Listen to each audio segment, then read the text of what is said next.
물론 여긴 국민 라디오.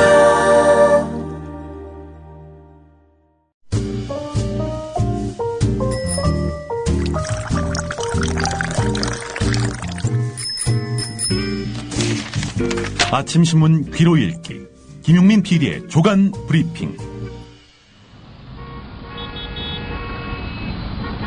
부장님, 대리운전은 뭐 부를까요? 대리운전 블랙박스 주는 1800-6606 대리운전이 있지 않은가? 20회 이용시 블랙박스를 주는 1800-6606 블랙박스 대리운전이요? 그럼 검색창에 블랙박스 대리운전을 검색해보게. 홈피에는 다양한 상품들도 있다네. 저기 부장님, 블랙박스 대리운전에서는 국민TV에 후원도 한다면서요. 자네도 블랙박스도 주고 후원도 하는 1800-6606 이용하게. 역시 대리운전은 1800-6606. 네, 6월 25일자 조간신문이 전한 주요 기사 살펴보겠습니다. 김용민 PD의 조간 브리핑입니다. 안녕하십니까? 네, 안녕하십니까? 예, 문창국 총리 후보자는 결국 자진 사퇴했고요. 예. 뭐 야당에서는 다음 사람, 네. 조준하겠다 이런 입장인데 누굽니까? 야당뿐만 아니라 보수 언론까지 나서서 김명수 교육부 장관 후보자를 조준하고 있습니다. 예. 동아일보 일면부터 보겠습니다. 김명수 교육부 장관 후보자가 사교육 업체의 주식을 보유하다가 후보자로 지명된 날 이를 급하게 팔았던 것으로 드러났습니다. 예. 사실 김명수 교육부 장관 후보자, 대표적인 전교조 반대 인사 아니겠습니까? 전교조 반대를 구실로 한 거지만 어쨌든 전교조 반대의 명분으로 내세웠던 것이 공교육 살리기였거든요. 예. 나는 공교육을 살리기 위해서 전교조를 반대한다. 이랬던 김명수 교육부 장관 후보자입니다. 아니 그랬던 분이 말이죠. 사교육 업체 주식을 보유했단 말이죠. 어떤 업체입니까? 예, 아이넷 스쿨이라고 합니다. 코스닥 주식 3만 주, 평가액은 3,975만 원인데요. 예. 이걸 보유한 것으로 나타났습니다. 아이넷 스쿨은 1999년에 설립된 회사인데요. 초중등 온라인 학습 서비스 전문 회사입니다. 교육계에서는 국립대인 한국교원대 교수로 20년 넘게 교편을 잡은 김명수 후보자가 사교육업체 주식을 보유했다는 사실 자체를 문제로 보고 있습니다. 자, 교육공무원 신분으로 사교육업체 주식을 보유한 것 자체가 논란이 될 수 있는데요. 또 하나의 관심은 이 업체와 도대체 어떤 관계인지 이게 의문시 되는 겁니다. 예. 김명수 후보자 동아일보 기자와의 통화에서 주식 거래는 노후 대비 자금으로 한 것이다 이렇게 말했다고 하는데 교육부에다가 확인해 봤더니 김명수 후보자는 박근혜 대통령이 교육부 장관 후보자로 지명한 지난 13일에 이 주식을 모두 팔았다는 겁니다. 동아일보 기사에는 이기권 고용노동부 장관 후보자가 두 차례 위장 전입을 했던 것으로 밝혀졌다. 이런 기사도 있습니다. 이미 이기권 후보자 역시 논문 자기 표절 시비에 휘말린 상태입니다. 어떻게 꼭 이런 분들만 이렇게 발탁을 했는지 의문이 드는데요. 예. 이기권 후보자는 이 김명수 후보의 메가톤급 의혹에 거의 묻혀가는 양상입니다. 김명수 의혹 오늘 한겨레도 일면에서 싣고 있습니다. 전혀 다른 사안입니다. 한국교원대 교수 시절에 제자 논문 가로채기 같은 연구 부정 의혹이 잇따라 제기되고 있는 상태 아닙니까? 부교수 승진 심사 때 대표 업적으로 제출한 논문 2편 모두가 표절이라는 의혹이 새로 불거졌습니다. 이 2편의 논문은 내도 그만 안 내도 그만인 것이 아니라 승진 여부를 가르는 핵심 평가 자료입니다. 김명수 후보자가 자신의 논문을 게재했다고 밝힌 학술지가 실제로는 존재하지 않은 유령 학술지이며 이 논문 자체도 존재 여부가 확인되지 않아서 지금 오늘 한겨레가 제기한 이런 의혹들도 사실상 메가톤급 그 의혹이라 할 수 있겠습니다. 예. 자, 일단 첫 번째, 부교수 승진을 앞둔 1997년 6월 자신의 대표적 연구 업적이라며 정성평가용으로 제출한 논문 2편이 표절이 명백하다. 이온희의 새정치민주연합 의원이 밝혔습니다. 한편은 김명수 후보자의 박사학위 논문에 2장에서 일부를 베껴 국내 학술지에 실은 것이고, 다른 한편인 교육산업의 형성 배경과 발전 과정 역시 다른 연구자의 논문, 저서에서 일부를 그대로 옮긴 표절 논문이란 겁니다. 자, 그럼에도 불구하고 당시 심사위원 3명은 두 편 모두 100%씩 실적을 인정하고 승진에 적격한 연구 실적으로 판정했습니다. 논문 실적 허위 기재 의혹도 새로 나왔는데요. 김명수 후보자는 한국연구재단의 한국연구업적 통합정보에다가 학교 경영의 자율성과 책무성이란 논문을 2003년 8월 일반 학술지 학교 경영과 전문 학술지 교육행정학 연구, 2004년 2월 일반 학술지 학교 경영에 실었다 이렇게 밝혔는데요. 그런데 교육행정학 연구에는 김명수 후보자의 논문이 없었고 교원대는 학교 경영이라는 학술지를 발간한 사실이 없다 이렇게 밝혔습니다. 예. 유령 학술지에다가 논문을 실었다는 얘기입니다.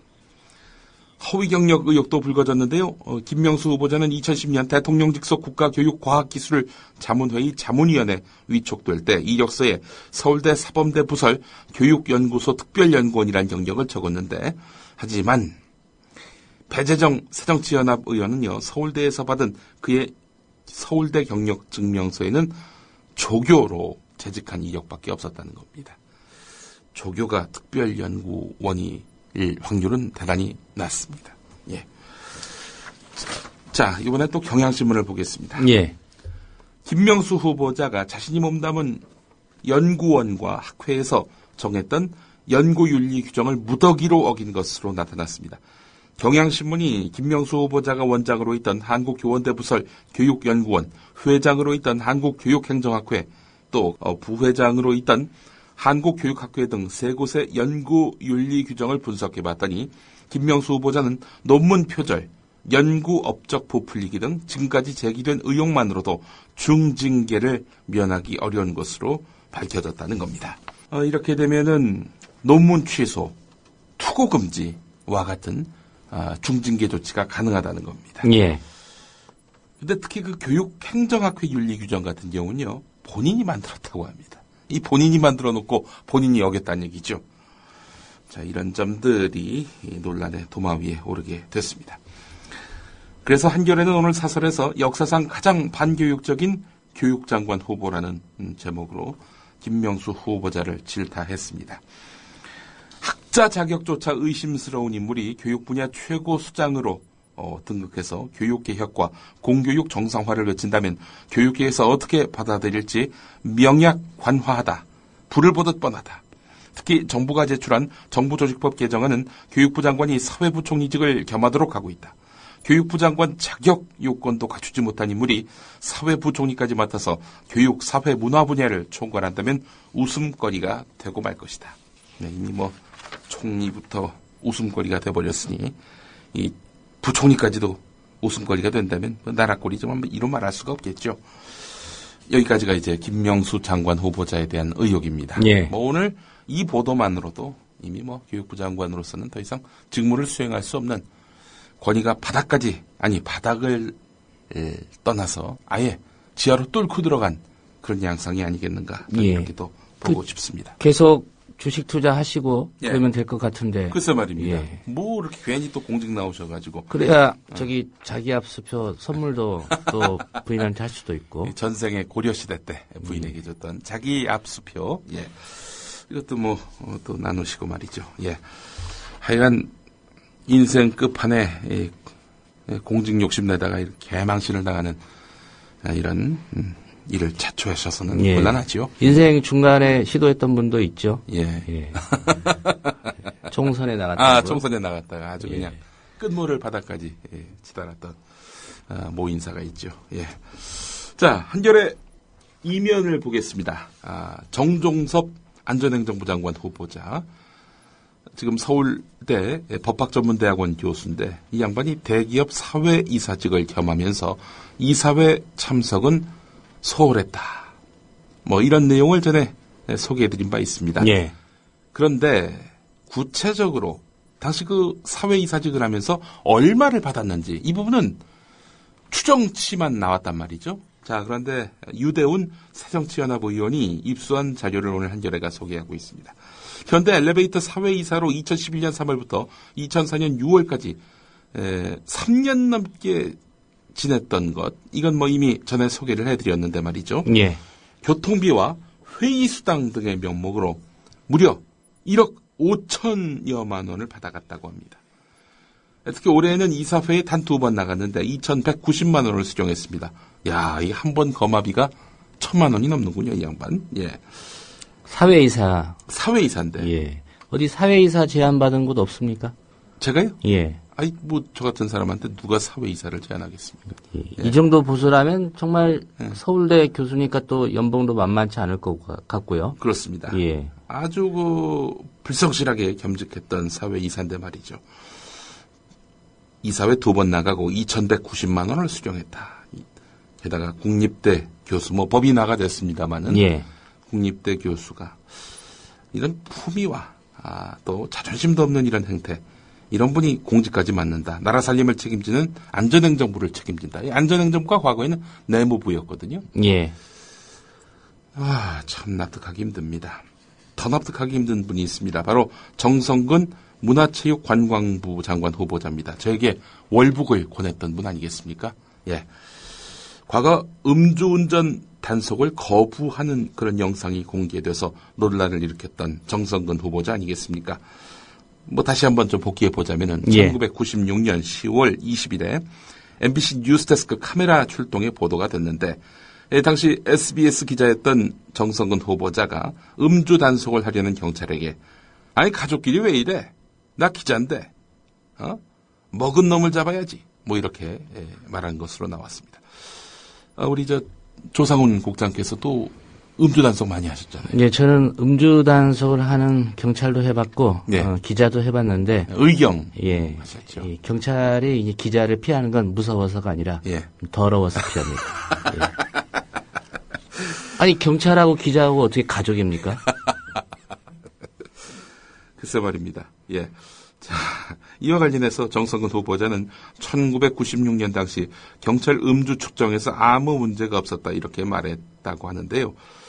그래서 또 카메라에 잡힌 모습을 보게 되면 말이죠. 음주 측정 거부가 뚜렷해 보이는데 말이죠. 뭐 나중에 측정을 했다 뭐 이런 얘기인 것 같습니다만은 자 그런데 2005년에 음주운전으로 벌금 100만 원을 선고받은 사실이 확인됐습니다. 예.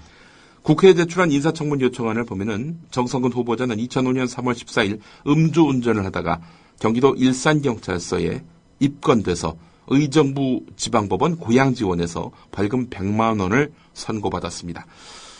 어느 정도 수준의 그 음주운전이었기에 벌금 100만 원이나 받았을까?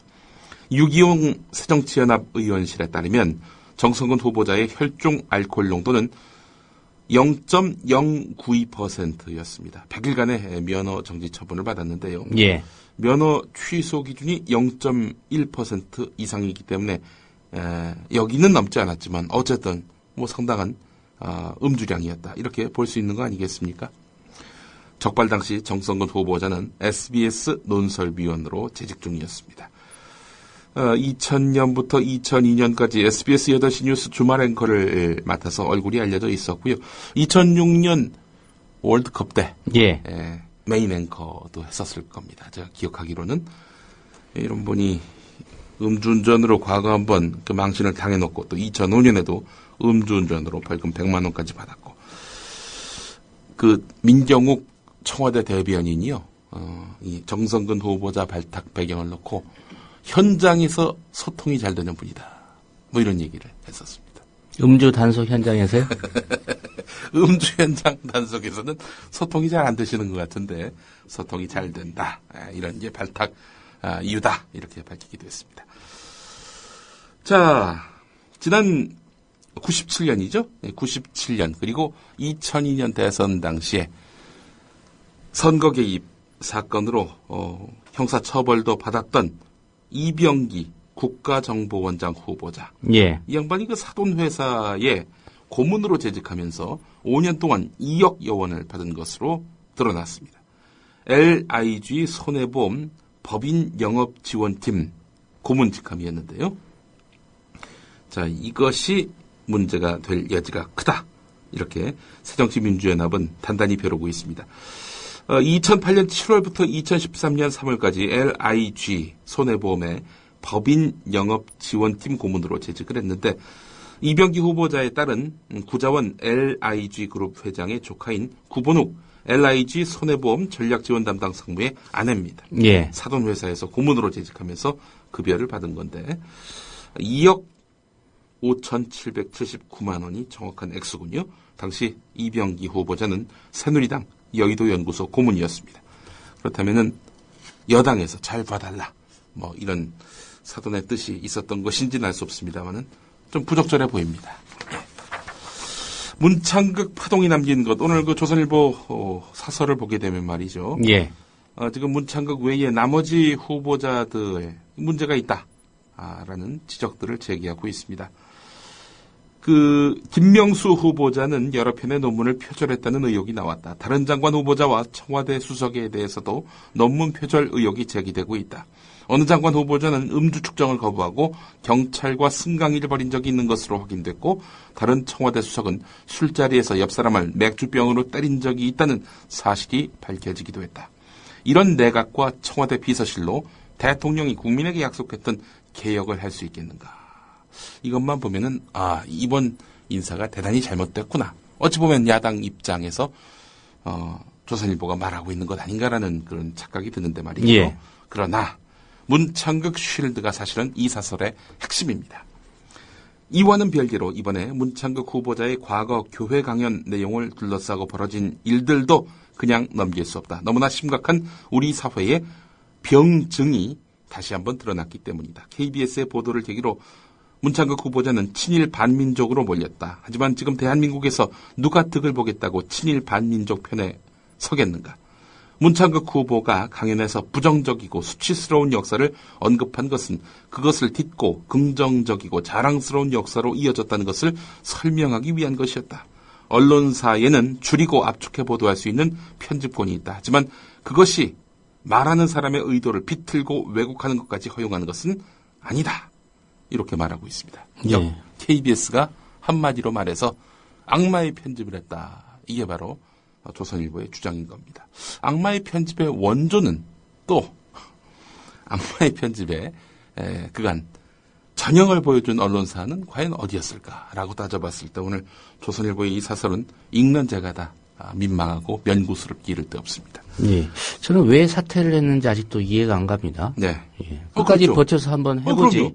아니 본인을 더 설명을 하면 될 거 아닙니까? 왜 예. 그만두게 합니까? 물론 오늘자 중앙일보를 보게 되면은 그런 여당이 보수 후보 하나 제대로 못 지킨다라고 질타하는 부분이 있습니다. 뒷부분에 가서 또 소개를 하겠습니다. 예. 자, 어쨌든 이런 문창극 파동 책임을 누군가 져야 되는 거 아니겠습니까? 경향신문과 한겨레 오늘 일면 제목은 책임지는 사람이 없다 이겁니다. 아무래도 김기춘 비서실장 1차적 책임이 있을 것 같은데 자, 지금 은근슬쩍 언론에 나오고 있는 보도를 보면은 아주 야릇한 양상이 포착됩니다. 당초 박근혜 대통령의 원로 자문 그룹인 친회에서 문창극 씨를 추천한 거 아니냐 이런 의혹이 일기도 하지 않았습니까? 예. 친인회 멤버 가운데 안병훈 전 조선일보 임원 이 양반이 있는데 이 양반이 서울고등학교 출신이란 말이죠. 같은 서울고등학교 출신인 문창극 씨를 김기춘 실장에게 천거한 거 아니냐. 이게 그동안 쭉 제기되어 왔던 의혹이었습니다. 그러나 안병훈 씨 본인은 물론이고 7인회 멤버인 김용갑 전 의원조차도 그런 천거를 한 사실이 없다 이렇게 밝히고 있단 말이죠. 예. 이런 가운데 오늘 경향신문 어제는 노컷뉴스에서 정모 씨 박근혜 대통령의 숨은 측근으로 알려진 정모 씨가 추천했을 것이라는 소문이 유력하게 돈다고 전하고 있습니다. 정모 씨가 누굽니까? 뭐 다 알면서 그래요. 정윤회 씨죠. 삼성동 비서실장이라는 별명을 갖고 있는 정윤회 씨. 박근혜 대통령이 살던 그 사저, 예. 삼성동 인근에 또 거주하고 있는 정윤회 씨 아닙니까? 그래서 삼성동 비서실장이라는 말도 나오고 있는데 이 정윤회 씨가 박근혜 대통령 의원 시절 보좌관이었던 청와대 비서관들과 가까운 만큼 이른바 4대 천왕으로 불렸던 이 비서관들과 가까운 만큼 이들을 통해서 영향을 미쳤을 것이고 흠이 있음에도 불구하고 문창극 씨를 그 자리에 앉힌 거 아니냐 이런 이야기가 나오고 있다는 겁니다. 뭐 어디까지나 의혹이시요. 정윤회 씨는 박근혜 대통령하고 어떤 사이입니까? 그 정윤회 씨의 그 장인이 바로 최태민 씨 아닙니까? 예. 최태민 목사요. 예. 뭐 정규 교단의 목사는 아닌 것으로 알려져 있고, 예, 하여간 그 최태민 씨의 그 사위가 바로 정윤회 씨고, 최태민 씨가 제가 알고 있기로는 1994년에 세상을 떠난 걸로 알고 있습니다. 예. 조선일보가 그렇게 보도를 했었는데, 그 이후에 이 박근혜 대통령 지근거리에서 정계 입문부터 지금까지 측근으로서 여러 가지 정치적 조언자 혹은 조력자로 역할을 해왔다는 그런 보도가 많았죠. 조선일보를 보니까 말이죠. 문창극 후보자 사퇴, 막전, 막후 이런 내용의 기사가 있습니다. 물론 조선일보 앞면에는요. 김기춘 실장 책임론이 비등하다 이런 내용이 있지만 김기춘 실장이 문창극 후보자를 상대로 막판 사퇴하라 이렇게 설득을 했고 박근혜 대통령이 문창극 후보자를 위로한 듯 보인다 이런 내용이 있습니다. 예. 이 김기춘 실장과 박근혜 대통령 여기서는 이번 인사 책임으로부터 제3자로 보입니다. 이런 기사만 보면 말이죠. 예. 이런 기사가 보수 언론을 통해서 또 나왔고요. 오늘 동아일보 사면을 보니까 김기춘 유임 가닥 이렇게 나와 있습니다. 김기춘 유임 가닥. 청와대 관계자는 국무총리가 해야 할 역할이 많기 때문에 최대한 빨리 국무총리 인선을 마무리할 것이라면서 그 외에 추가 인선을 할 여유도 계획도 없다. 라고 말을 했는데 이렇게 인선 논란의 늪에서 하루라도 빨리 빠져나와야 국정을 정상화해야 하는 건데 이 와중에 책임져야 한다면서 김기춘 비서실장을 그만두게 한다. 이러면 국정에 더 혼란이 온다. 라는 식의 그 흐름입니다. 논리 흐름이에요. 청와대 안에서는 김기춘 비서실장 유임을 전제로 내각과 청와대 개편을 마칠 만큼 뚜렷한 대안도 없는 상황에서 청와대 비서실장을 교체할 경우 국정 공백이 장기화할 수 있다는 우려가 크다.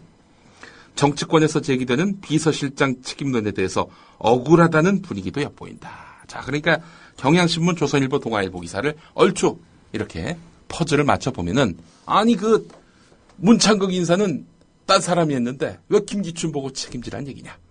김기춘은 도리어 이 사태를 수습하는 그래서 문창극을 그만두게 만든 이렇게 막판에 사후 수습을 위해서 애썼던 그런 인물이다. 아니 그런 인물을 보고 무책임하게 나가라. 이러면 안 된다. 라는 논리를 저는 기사를 통해 읽었습니다. 예. 박근혜 대통령이 알겠죠. 그 속사정이요. 네. 예. 가장 잘 아는 사람이 바로 박근혜 대통령일 텐데 말이죠. 그렇다 하더라도 뭐 정윤회 씨든 김기춘 씨든 누가 천거했건 간에 이 사람이 인물감인지 아닌지 최종적으로 판단하고 결정하는 역할을 하라고 대통령이 있는 거 아닙니까? 저도 속고 국민도 속았습니다. 이렇게 또 그렇게 생각하는 거 아니에요? 말씀하신다면은 이 정말 국민은 대통령을 잘못 뽑은 거지요. 오늘 그 중앙일보 그 오명 기사를 보면 아주 끝판장렬이다 이런 말씀을 좀 드리고 싶습니다. 오늘 특히 오면 제목이 말이죠. 아주 정말 인상적이었습니다. 지난 15일간 정치에 이성은 없었다. 이런 겁니다. 오늘 중앙일보 3면을 가보면요. 예. 보수 후보를 못 지킨 보수 정권 국정 운영에 부담이 될 것이다. 이렇게 전하고 있습니다. 원칙과 법적 절차가 무너졌다. 보수 지지층의 신뢰를 잃을 수도 있다. 이런 이야기입니다. 언뜻 보면은 새 총리 인사 하나 제대로 못하는 이런 무능한 정권으로 비춰질 공산이 있다. 이런 이야기 같지만 제목을 보십시오. 보수 후보 못 지킨 보수 정권. 이 문창극 씨가 보수 후보는 맞습니까? 글쎄, 문창극 씨는 과거에 온누리교회의 그 케이블 방송에 출연해서 저는 사회적 약자를 옹호하는 입장에서 그동안 살아왔기 때문에 나는 보수 인사가 아니라 진보 인사다 이렇게 밝혔습니다. 그 본인 주장대로라면 진보 후보 못 지킨 보수 정권 아니겠습니까? 자, 근데 이 문창극 씨 이 파문이요. 박근혜 정권에게 심각한 위협이 될 가능성이 있다고 저는 다른 측면에서 봅니다. 오늘 제가 아침에 페이스북에 남긴 글이긴 한데 예. 사실은 이명박 정권은 레임덕이 없었습니다. 돌이켜보면. 레임덕이 없었기 때문에 대선 부정도 가능했던 거 아니겠어요? 총체적 관권 부정도 가능한 거 아니겠어요? 왜냐? 흠결이 있는 사람, 그 사람 끝까지 안고 갔습니다. 무슨 욕을 하건 무슨 비난을 하건 상관없이 끝까지 안고 갔는데 이건 뭐 자기에게 도움이 안 된다고 판단되면은 꼬리를 잘라버리니 이런 보수 후보를 보수 정권이 못 지킨다. 이거는 의리도 없는 것이고 이 흠결에 관해서는 더 이상 책임 못 져주겠다라는 식의 태도, 이것이 사실은 보수 세력들에게 상당한 트라우마가 될 수 있다는 겁니다. 예. 그러면서 또 오늘 중앙일보가 말이죠. 국민의 눈, 귀를 속인 중대 범죄다. KBS는 개조 대상이다. 물론 따옴표가 달린 제목이긴 합니다만은 KBS에 대한 아주 극한적인 분노를 표출했습니다. 이면에 관련 기사가 있는데 본인들이 그런 이야기하기에는 좀 면구스러웠던지 언론학자들의 말을 인용한 것입니다. 원우현 고려대 명예교수, 남시욱 세종대 석좌 교수, 황근 선문대 언론광고학부 교수입니다. 어제도 조선일보가 언론학자들이 KBS가 악마의 편집을 했다, 악의적인 편집을 했다라면서 언론학자들의 입을 빌려서 이렇게 보도를 했는데요. 한번 보겠습니다. 원우현 고려대 명예교수, 이분은요 482인의 성명서에 이름을 올린 사람입니다. 482인이 무슨 성명서를 냈느냐? 문창극 청문회 해야 한다, 이런 입장입니다. 문창극을 옹호하는 입장에서 이렇게 성명을 냈던 인물입니다. 한쪽에 편을 든 인물인 거죠. 남시욱 씨 문창극 사태에 대한 우리의 입장을 발표했습니다. 조용중 전 연합통신사장, 황경춘 전 AP 서울지국장 등 이른바 보수 원로 언론인 모임인 대한언론인회 회원으로서 문창극 청문회 가야 한다, 이런 입장에 섰던 인물입니다. 예.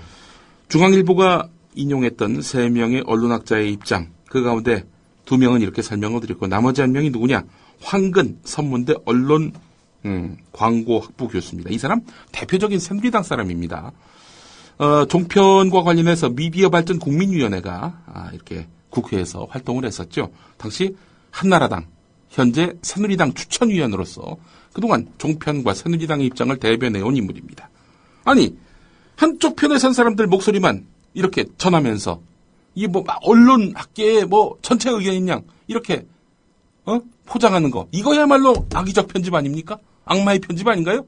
누가 누구를 욕합니까? 어제 또 조선일보에 나왔던 그 언론학자들, 성동규 중앙대 교수, 이 사람 종편의 공정성을 위해서 편성위원회를 구성할 때 종편 안에 노사 동수 구성을 담은 야당안을 반대했던 인물이고요.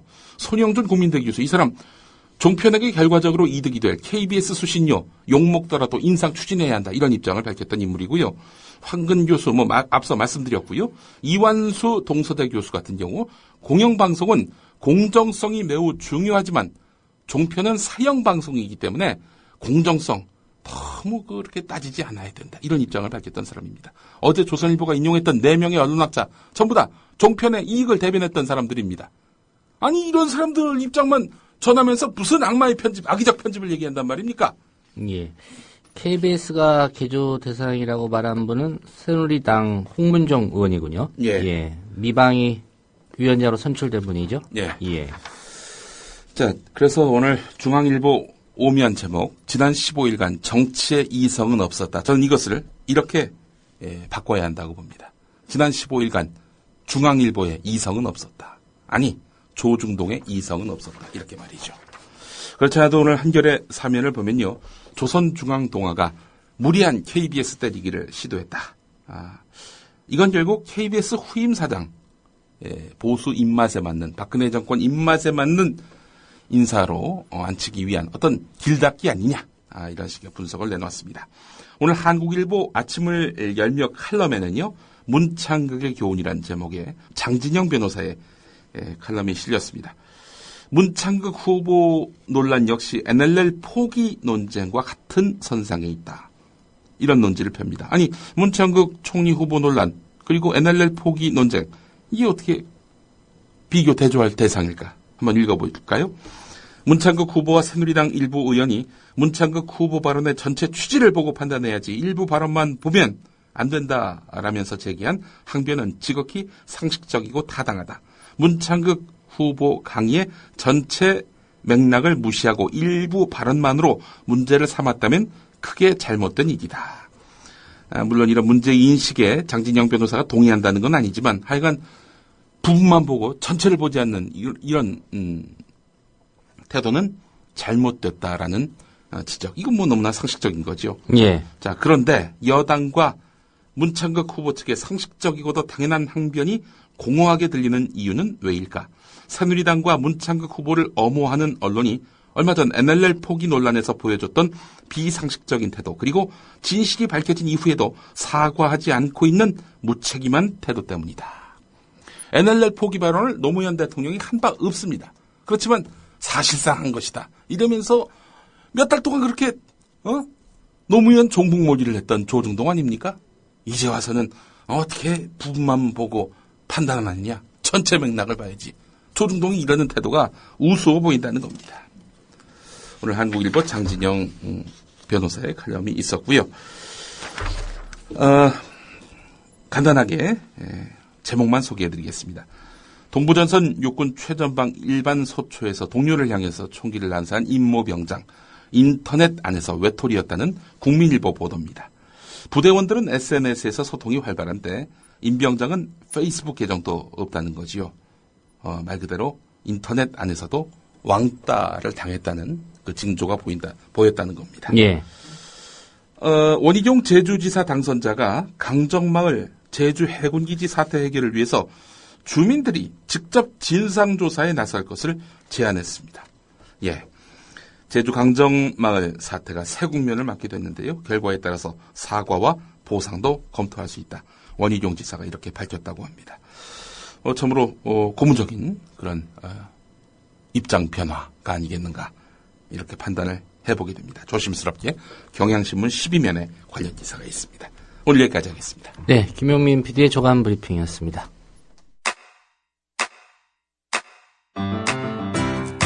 국민 라디오 지지하는 4가지 방법 아시나요?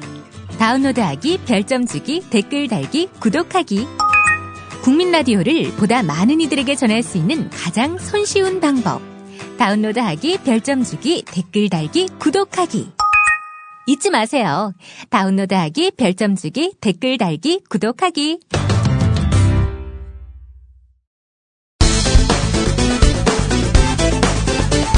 문화체육관광부 장관에는 정성근 현 아리랑TV 사장이 내정됐습니다.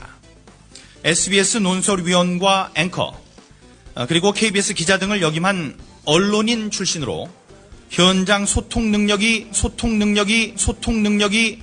뛰어난 분입니다. 정성근 문광부 장관 후보자의 소통 능력 과연 탁월할까? SBS 나이트라인 앵커 시절인 2011년 11월 17일 박완순 서울시장 온라인 취임식을 언급하면서 단 한 번도 박완순 이름을 언급하지 않더니 클로징 멘트에서 새 서울시장이 온라인 취임식을 했습니다. 인터넷 시대 젊은이들과 소통하겠다는 발상 신선합니다. 또 당장 취임식 경비 줄였으니 일석이조입니다. 그렇지만 멋진 취임식 기대한 서울 시민도 분명 적지 않았을 겁니다. 어떤 점에서는 시민의 권리를 뺏은 건데 이게 진보는 아니길 바랍니다. 나이트라인 마치겠습니다. 감사합니다. 경비 들고 사람 동원되는 오프라인 취임식을 안 한 것을 시민의 권리 박탈로 규정하는 희한한 주장. 이에 대해 이듬해 총선 새누리당 후보가 돼서는 이렇게 해명하는데 인터넷을 볼 수 없는 나이 드신 분들, 그분들도 우리가 새로 뽑은 서울시장이 당당하게 자기의 포부를 밝히는 그런 소중한 순간을 보고 싶었을 텐데 그걸 보여주지 못했는데 그게 문제가 아니겠는가. 그런 생각이 저는 무척 들었습니다. 그래서 그렇게 따진다면 대한민국 모든 행사장의 취임식은 없애야 됩니까? 라는 생각도 들었습니다. 그런데 그런 과격한 발언을 할 수가 없었습니다. 그래서 마지막 순간에 잠깐 그렇게 하는 것만이 꼭 진보는 아니지 않습니까? 라고 제가 말씀을 드렸습니다. 정성근 후보자님, 우리나라 노인의 절반 이상이 인터넷을 쓰는 거 모르시나요? 문화체육관광부 장관 후보자께서 정성근 내정자는 SBS 논설위원과 앵커 그리고 KBS 기자 등을 역임한 언론인 출신으로 현장 소통 능력이 뛰어난 분입니다. 정성근 후보자가 정말 현장에서 소통 능력이 탁월할까요? 20년 전으로 가봅니다. MBC 보도를 인용한 채널A 리포트. 정성근 후보는 현직 기자였던 1996년 음주 단속에 항의하는 장면이 방송에 보도돼 논란이 됐습니다. 정성근 후보자가 했던 말. 가족끼리 왜 이래? 나 기자인데. 이에 대해 정 후보자는 음주 단속 기준을 넘지 않았고 교통량이 많은 시간에 단속하는 것에 항의한 것이라고 설명했습니다. 그런데 정 후보가 실제로 음주 단속에 걸린 적이 있는 것으로 드러났습니다. 국회에 제출된 인사청문 요청서에 따르면 정 후보는 SBS 논설위원이던 지난 2005년 3월 음주운전으로 입건돼 면허정지와 함께 벌금 100만 원 처분을 받았습니다. 혈중 알코올 농도가 0.05% 이상, 0.1% 미만이면 6개월 이하의 징역 또는 300만 원 이하의 벌금형을 받습니다. 동문들 모임에 참석하시고 가시는 길이었다고 그러네요. 대리운전을 일부 하고 가셨다가 술도 많이 안 취하고 그래서 집 가까이 와가지고 어느 정도 와서 좀 운전을 하셨다고 하시는데, 정성근 내정자는 문화예술진흥 예술이 아니라 술진흥 예술진흥과 콘텐츠 산업 육성 등 원활한 국정 홍보를 통해 국민과의 소통에 크게 기여할 분입니다.